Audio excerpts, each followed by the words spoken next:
Hey, it's Aaron with the Mowing in the Dark Lawn Care Podcast. Hey, this is Tony's Lawn Care Talk. Hey guys, Cameron here with the Lawn Care Life in Missouri. Hey guys, this is Dan White with Lawn Care Unscripted. What up guys, it's Phil with Phil's Lawn Care. And you're listening to the Turf Nerds.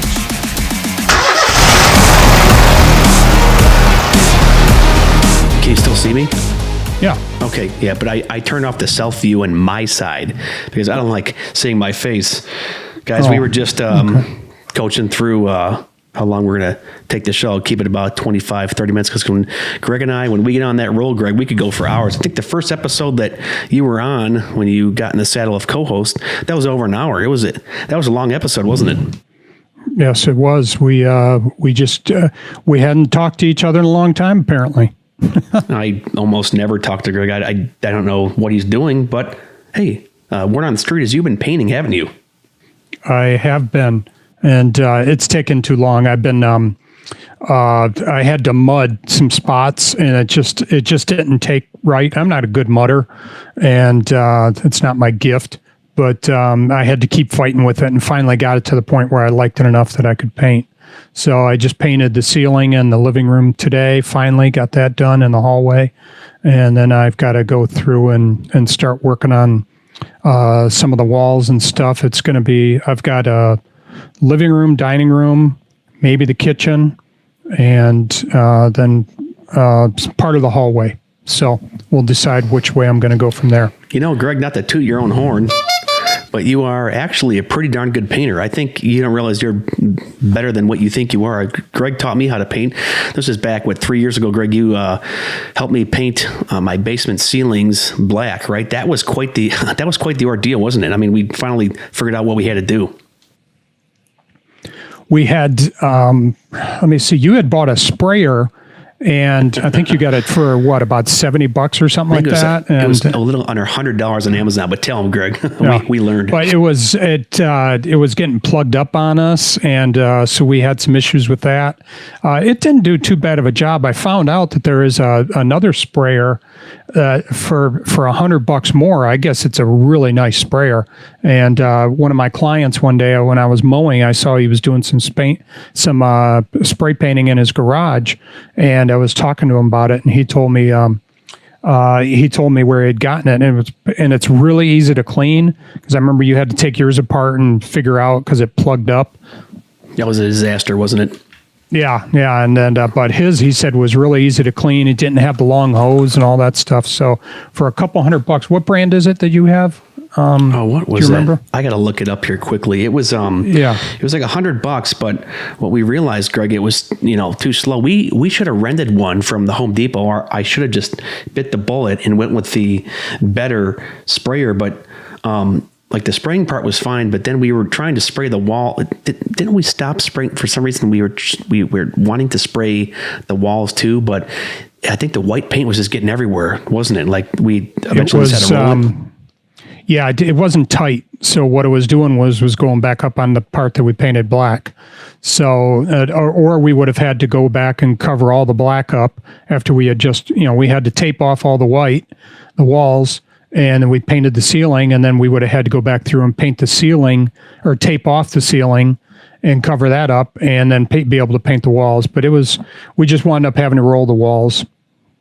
I found out the brand, Greg, and you were right there with the price. It's going for $60 on Amazon right now, but it's called HomeRite, the HomeRite C800-971 Super Finish Max.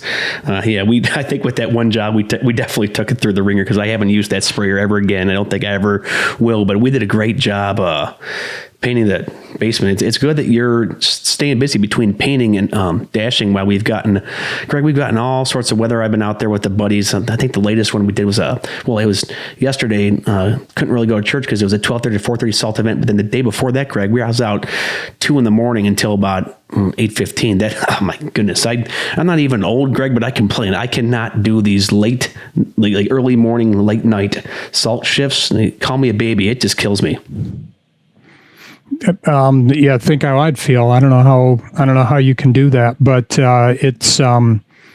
it's tough to be able to do that, and that's part of the reason why I don't do it, because I just don't want to go out and be on potentially a 24-hour snow job. It's just not very comfortable. Here, Greg, So- I think this is the drop for me.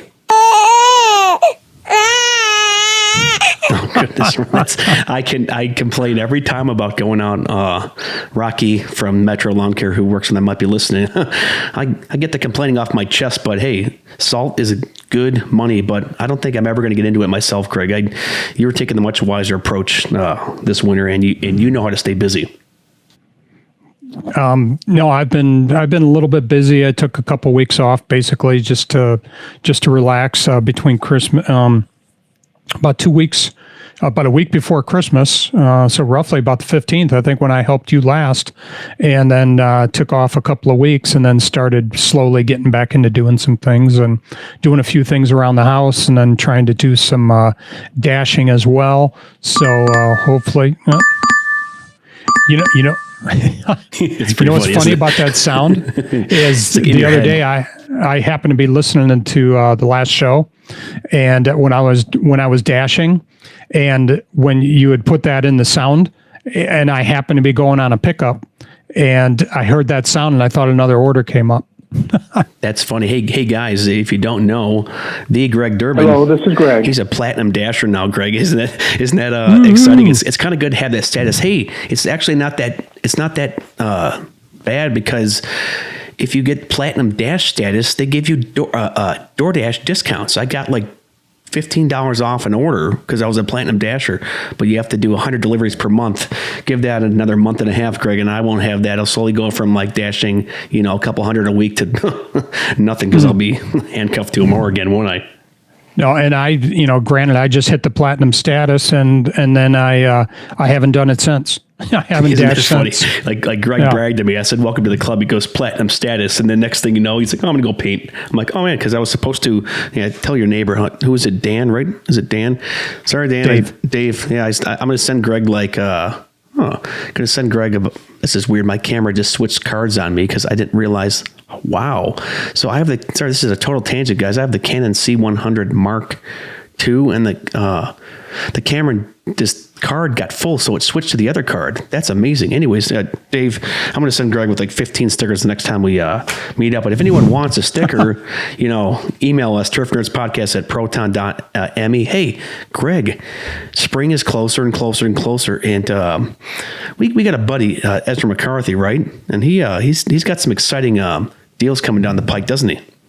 Yes, he does, and this is great opportunity for everybody to be start to talk to Ezra. I think he can put out a website for you, and probably a week or two, get that all set up for you. And especially right now is the time you want to do it, because people are going to start looking for someone to come and mow the lawn. I just got a phone call from somebody today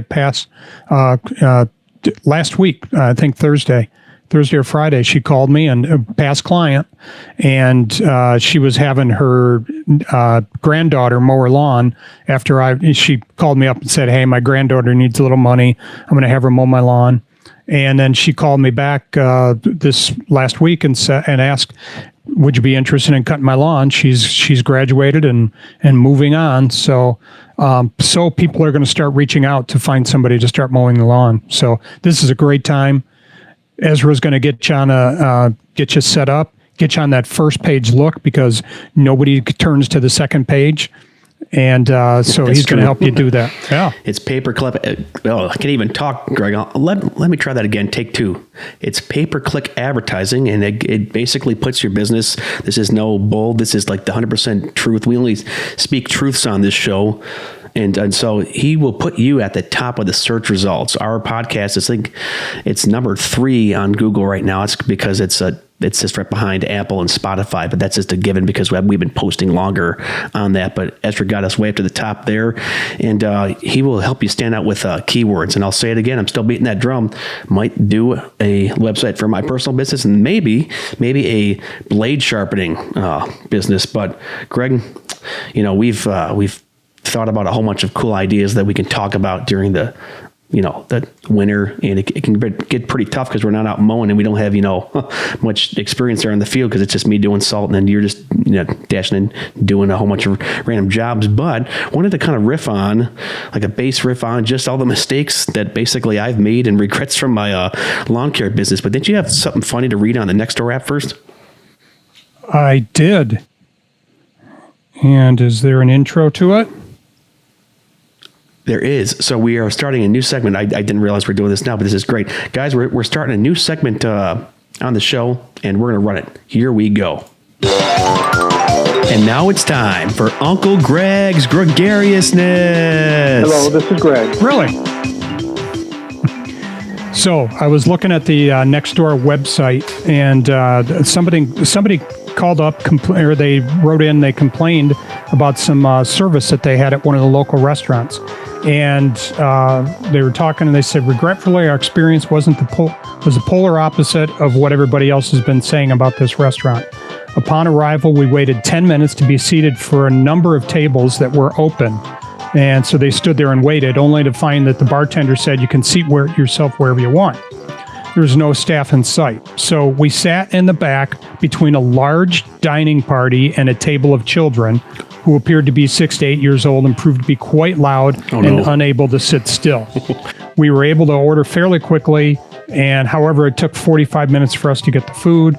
When the server finally returned, he said he was going to give us free soups. He apologized, never gave us a soup. Now, and then they complained about, the food when they got it wasn't good, and nice and cold. Well, I thought it was kind of funny because here they were walking into a restaurant, nobody apparently in the place. And where did they seat themselves? Between a large party and a table of children. It's funny. And they have the nerve complain about it. When there's a bunch of open tables everywhere else, that's where they decided to sit. That's how restaurants do it. But that's our new segment here, guys. It's called Uncle Greg's Gregariousness. He went over by about 10 seconds, but that's okay. He's got 1 minute to riff on whatever. Greg, now let's hop into it. So you've had your lawn care business for 5 years now, right? It's been about 5 years. Yeah, this would be my 5 years, 6 years. So this would be my 6th year. So I've been doing this, guys, just to kind of do a brief summary. I've been my lawn care business, it started in 2010.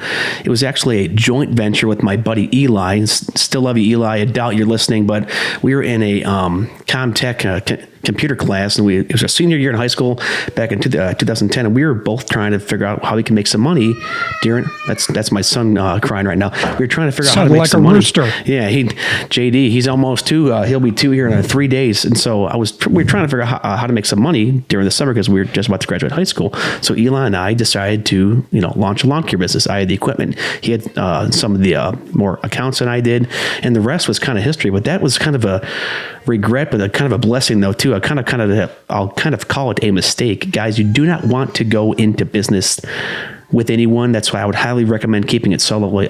And Eli was just a friend. Imagine going into business, Greg, with family. That's a disaster. But it's tough going into business with people because Eli wanted to mow, Greg, at like 5:30 p.m. in the hottest part of the day when I was trying to knock them and get them all out. So that's kind of my first regret is kind of don't get into any business with anyone.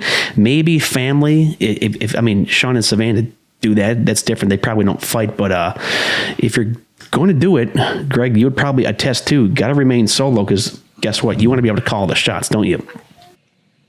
Definitely. I like calling the shots. I'm not a big fan of having somebody telling me that there's that we need to do it their way. If it would be really hard for me to go in with somebody right now, even to the point where I've had a couple opportunities probably to go in and work somewhere. And I honestly just don't want to have somebody telling me what to do and, being on their schedule. And it's just not something that I really want to do. But going solo, starting out on your own, it's going to be a little tough. It's all on you. But it's going to be much better if you want to get people, if you want to have people start working for you. That's something you can do down the road. But going solo, I've heard stories about guys that are they're finally got rid of all their employees and they're making as much money as they did before they got rid of everybody. That's that's pretty crazy. This kind of the second thing, Greg, that I kind of regret in a mistake that I made, and especially for the younger guys who are in this business, I've always not anymore. I can talk, Greg and I talk nonstop. My wife says I have a problem talking, but I was kind of anxious and non-confrontational those first, 5-6 years of the business, Greg. Praise God, I had a father who pushed me to death with the business. Greg would know this, and so he really helped me. Wow, JD's talking here right now. Oh man, hold on. Anyways, I'm kind of losing my train of thought. Is that too loud, Greg, or no? It's just a little background. It's like background music. Anyway, so you would call it baby background music, but I was not as confident as I was. But praise God, my dad pushed me because we would go and pass out flyers in neighborhoods, and I really didn't want to do that. I hated kind of going door to door, but we did it. And the mistake that I'm kind of trying to draw from this is I wish I was more confident, back then. Like now he's crying. Be overly assertive and confident and go getter with your business, because I think I could have been even farther down the road, or maybe even more successful. But it's not about me; it's about Christ in me. But that's what kind of that second thing that kind of held me back was I wasn't as assertive and confident as I should have been, and that I think I paid for it. But I'm finally way over that hump. Greg, I don't think you've ever had that issue, have you? The funny part is I've always been really easy for me to be able to go up and talk to somebody and go out. I remember as a kid, I would go around and we would be doing something for fundraisers for school. I think it was the Campbell soup labels. I don't know if you ever did that at your school, but I'd go around knocking on doors asking for people if they could give me their Campbell soup labels. So I never, I'm surprised nobody ever drugged me into their house. Fortunately, that never happened to me. But I used to go around asking for people to if they give me their Campbell soup labels just to raise money for our school. So that always came easy. My first job out of college was selling copiers, and copiers are cold call sales. You're going up, knocking on doors or walking into businesses and asking for opportunities to be able to sell and show your copiers and such. So for me, going and knocking on doors, easy. Did you tell them this, Greg? You're like, hey, can I sell you a copier? Hello, this is Greg. And they're like, yeah, sure.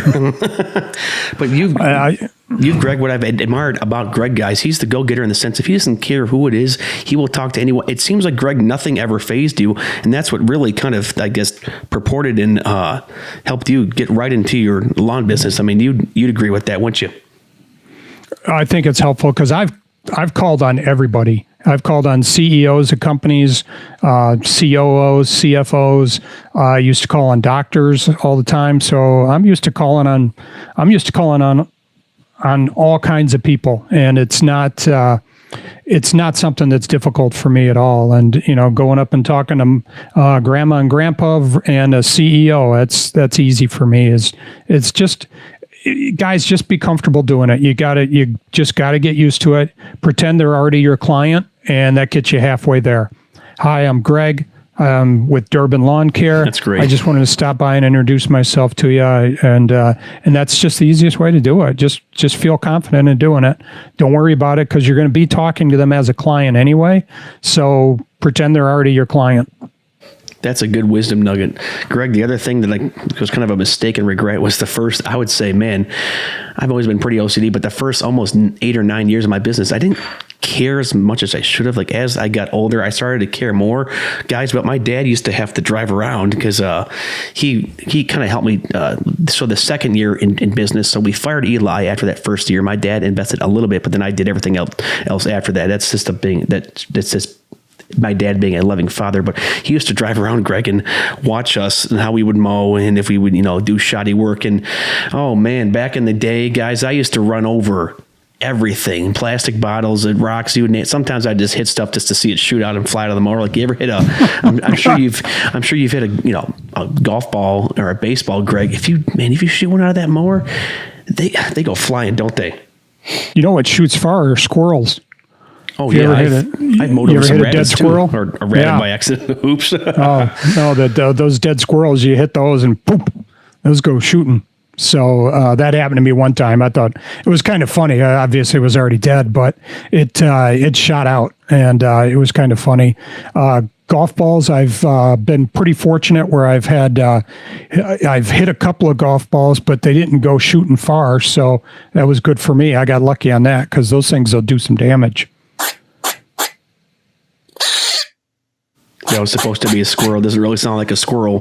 That sounds like a duck. But that's what really kind of held me back, though. And I've seen on Facebook groups, guys, though, too. These guys are careless. You see their mowers, the way they present things, and that's a big mistake that I made because I think it was by God's grace. I had no one really come at me and say, "Oh, stop mowing." It was like once or twice I had a client complain that I was mowing over stuff, but no one really just knocked me on blades or mowing over stuff. But it's a regret that I still kind of carry around today. But that's why I'm going the exact opposite, Greg, where it's like, everything I do to a T, and I almost waste too much time because I hard edge weekly. I just basically just flip edge, and that's a hard edge. But guys, it's good to pay attention to stuff and obviously pick up rocks and stuff because that'll cost you and it'll turn into a mistake in the long run. Because Greg, I can't tell you how many blades we go through when you and I, Greg, are both cognizant not to hit stuff. We'll be mowing along, we'll put on a new set of blades and bam, we knock a rock. Isn't that the best feeling in the world? Oh, it drives me insane. I get very mad with that. I'm like, okay, I'm done. Yeah, just after you changed your blades, got them all sharpened, changed them, and you go out and your first or second lawn of the day, you already hit a rock, and that is slightly disappointing at the best. So it's just, and you just cringe while you're doing it, knowing, doggone it, I got to keep going. You carry blades around with you. I don't, and I probably should, but. No, it's frustrating when you hit a rock. I hit one rock one time. I didn't even realize I came around the corner and hit some rocks, and it bent my blade terribly. I had to go home. Fortunately, I wasn't far from home, but I'd turn around, go home, and change my blades out because it did some damage to the blades. Well, that's a good mistake that you admitted to, Greg. Wow, that's hey, you basically admitted to not carrying around blades. You know what Trump would say to that? You're fired. Get out of here. So this is a good transition though, Greg. It's good. I carry at least six blades around, so 2 different sets because I tell you this one story. It was at the end of mowing. It was like the 4th week of October. It's a couple weeks back from the expo. And I put a whole new set of blades on. Sometimes I like to be overly ambitious and get too close to things when I'm cutting because I don't want to whip as much. I got too close to this curb and I just hit the curb and that blade, Greg, was like literally just chunked out. And I'm sitting there. I was so mad, but it's great to bring multiple sets of blades with you because that can turn into a big mistake if you don't. Because I also, for the longest time, we didn't get the concept of sharpening blades, and that's a regret and a mistake in the sense of I think it took us longer to mow because I would go 3.5, almost a month, Greg, without sharpening because I just didn't know. Like we didn't know, Zach and I, like really, or even my dad, the concepts of sharpen your blades every 8 to 12 hours because you can save fuel there in the long run. And you even mentioned, Greg, if it wasn't for me, you would have probably made more mistakes, right? Because you learned from all this my done goofs, right? Yeah, fortunately, I had your errors to be able to cover my stuff. I mean, when I started, I was on the phone with you constantly, texting you on the phone, saying, "Hey, what should I do here? What's the best thing?" So the biggest advantage I had was having somebody to be able to go and talk with, and then you were that person for me to be able to get information from and find out what was going to be the best way to do certain things, how to handle sharpening blades, how to when changing the oil, I hadn't changed the oil on anything in a long time. And I remember my first oil change, I went to put that filter on. And I'm going, wait a minute, how much do I tighten this? I don't even remember because I hadn't changed the oil on my car. And that's difficult. 30 years, 40 years. So I'm going, wait. And so fortunately I called you and said, I only hand tighten this, right? And hand tightened and just like an extra little smidge. 3/4 turn, basically. You don't want to over tighten. Good tip, Greg. You don't over tighten your oil filters. And what I've finally learned though too is you can actually, before you put them on, fill oil in it till it hits the brim of the threads, and then wait 2 minutes until it absorbs, and then put it on. I didn't really know about that until I, started to read more of the manual. But luckily, Greg, you had a great copy paste from me because you didn't really make too, much of mess ups. You just called me, hey, how would you do this? And then you kind of, from them, you grew it. And Greg, guys, he really pushed me in the sense that another kind of mistake is know your numbers, know all the exact amount of lawns you have. So if it's 67 and know the average price, like Greg, you have it down to the science because we're business owners and we should really take pride in this. Don't have anyone ever knock you down. And I guess that's kind of a mistake I made too, as I would have some people knock me down, but now I just don't care about people there anymore. I finally realized, Greg, the older you get, the less that you worry about people caring about you, right? I mean, you've lived a little longer than me, Greg. You don't care what anyone thinks about you, like not at all. And so, no. So Greg's, and he's harked on me on air and off air. Know your numbers, Greg, right? You know know all your cash flow and would like be more in tune of what's going on with your biz, because then it'll save you a whole bunch of headache. Well, you bring up a good point. I mean, when you look at, we talked about CEOs a few minutes ago, and the reason a guy is a CEO is because he knows his numbers. And when these guys get into the company, well, they're supposed to, but there's a reason why they're in that position, because they understand the business, they understand the numbers, and they're able to work with those numbers and determine what to do. Guys, we're CEOs of our own companies.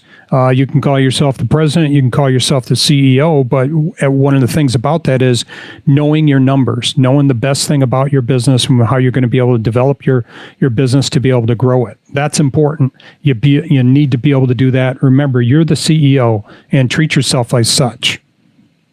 That took me a really long time to figure it out. You really have to grab your own business by the horn. Like, don't make the mistake, guys, and feel kind of like pity about, oh, I'm no good. I'm just kind of a lawn care guy that can't make any money. Oh, Greg, another mistake. Well, I finally have figured this out the past 2 years. I got to even be more organized with my tools and trailer stuff that I already am. Like, you're organized though too, Greg, but I noticed when I misplace a tool and stuff, it turns me into a big giant, head spin, and everything just kind of goes down. I mean, not riffing on other guys, but I see other guys and they open their trailers and their presentation, they're not organized. You're not going to get hired that way. And that can be a big mistake. Oh, something that I still battle with, Greg, and we go back and forth on this, is not getting upset when we have rain delays or when equipment breaks down. The mistake, I can harbor that, and then it just makes your job no fun. I think I complain more about you about rain, Greg, than anything else, don't I?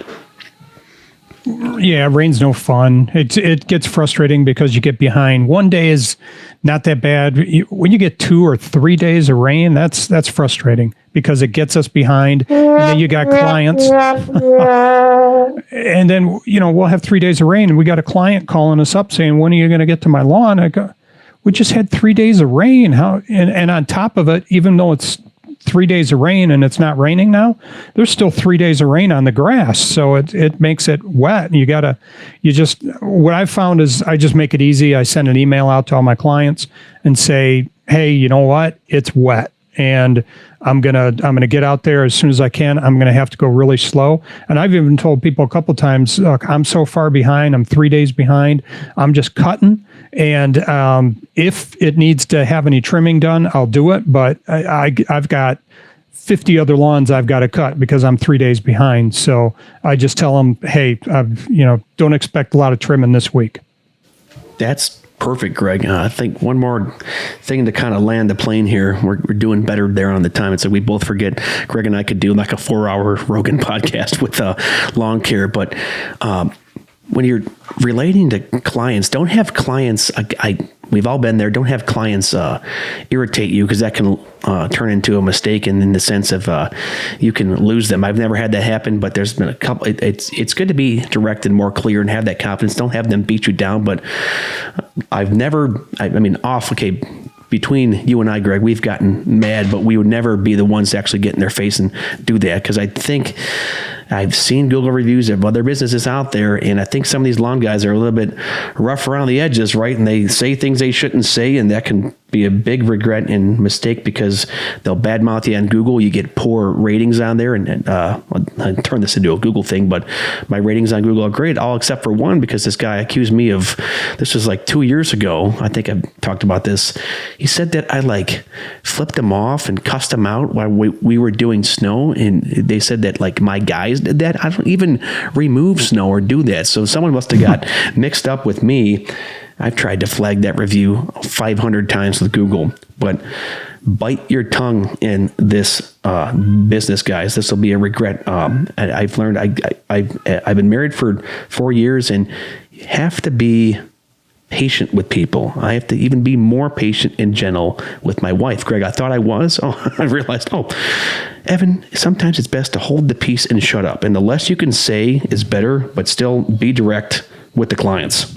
How do you want to end, Greg? I think I covered whatever. But you, something you said though is, with regard to the Google reviews, can you can you reply to that Google review?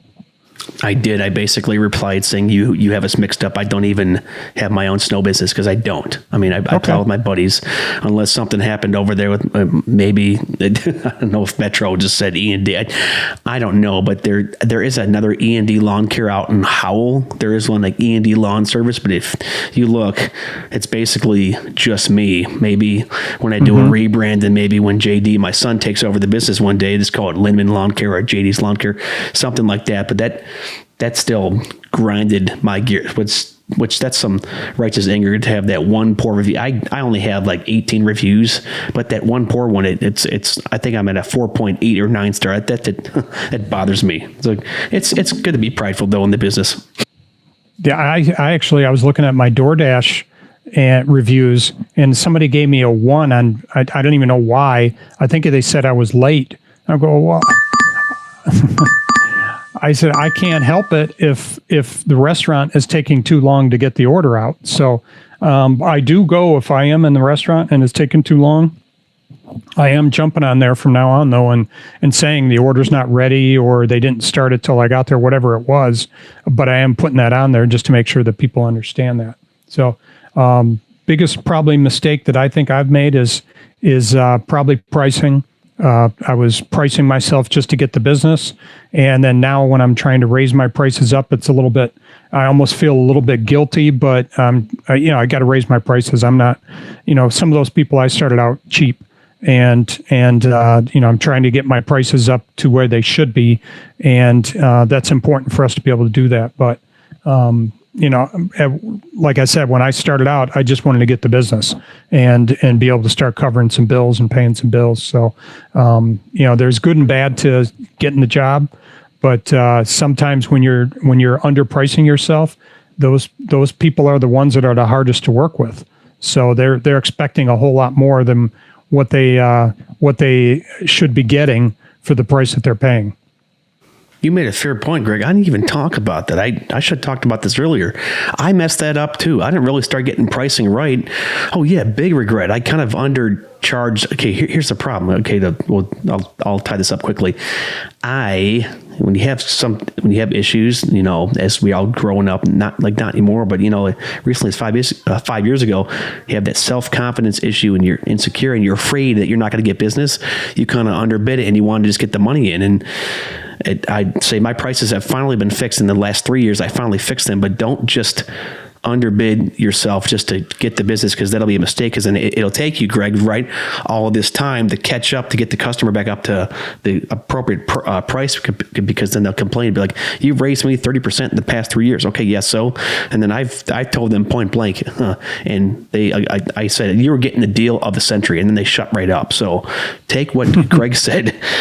Charge a premium off the bat. Keep it competitive. Don't go too boutique and too far over, because you won't get any business. But don't sell yourself short with that. And Greg, that was such a great point. I can't believe it took to the end for me to say that. I'm glad you said that. Learn from what Greg says, guys. All right, let's end it. What do you got, Greg? I'm stumped. I'm worn out.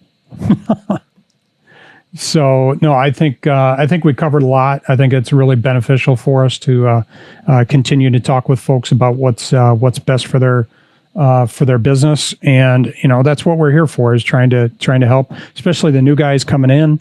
If you're listening to the show, we appreciate it. And, we're willing to help out and try and give you our feedback on things and what's going to work, what's going to help you, what's going to help your business grow. And, get yourself a website, talk to Ezra, get on that first search page, because nobody goes to the second page. It's pretty rare. I'm trying to think of how many times I've gone to that second page. I've never. Man, we're giving Ezra a double ad read in this show, but let me pray us out. But first, the obligatory. We didn't do this last episode. Cousin Kenny drop. Hey guys, it's Cousin Kenny. Ken, I know you're listening. They're getting way better weather down there in Murfreesboro, Tennessee. We have an ice storm, I think, coming in on Wednesday the 5th, guys. But let me pray. Dear Heavenly Father, thank you for this opportunity to sit down here with Greg, my only favorite uncle. Okay, no, he's not one of my favorite. Yeah.